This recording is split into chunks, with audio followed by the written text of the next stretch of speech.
what's up guys? This is Mrs. Sheese's daughter Morgan helping you make your thaumatrope today. So here I have all the supplies we're gonna need. I'm gonna go through them and then I will show you step by step. So first thing we have is just a regular piece of copy paper. I just grabbed one from my printer. We're gonna need some cardboard. I just grabbed a little piece off of our mail that we got. We need either 2 rubber bands or string. I have both here just to show you. Gonna need a hole punch, something circular to trace, so I'm just using the bottom of this, some tape, and then your utensil of choice. Let's get started. All right, so the first thing we're gonna do is take our cardboard. Again, doesn't matter where you get it from as long as it's a little bit thicker paper. And we're gonna trace our first circle with our circle of choice onto this cardboard, like so. And then we're gonna repeat this process on our copy paper, and we're gonna make 2 circles like this. And now we're gonna cut all 3 of these out.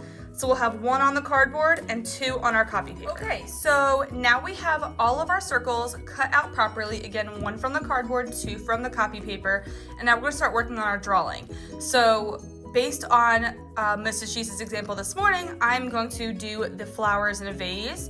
So to make the thaumatrope work, you wanna make sure it's something in something, or it's one part into another part. So for example, I'm gonna do flowers in a vase. So on this one, I'm gonna do flowers, and this side I'm gonna do a vase. Another example you could do would be a birdhouse and a bird, something like that. All right, so I've drawn my flowers and my vase. Notice how they kind of go together, and you'll see that in a second. All right, so next we're gonna do is we're gonna take our first side, whichever side you prefer, and we're gonna use a few tape rolls and attach it to one side of our cardboard, like this.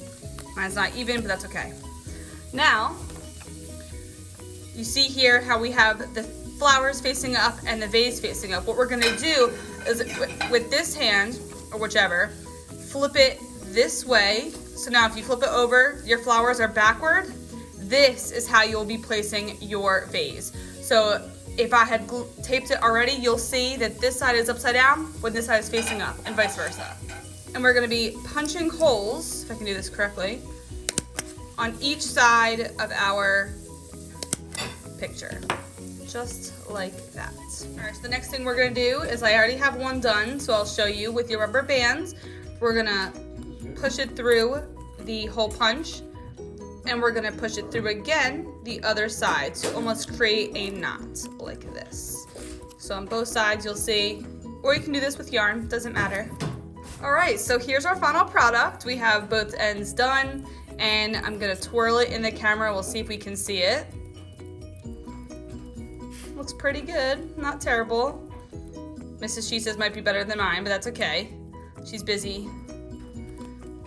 Hope you enjoyed this tutorial. Slow it down if you need to watch it again, and thanks for watching.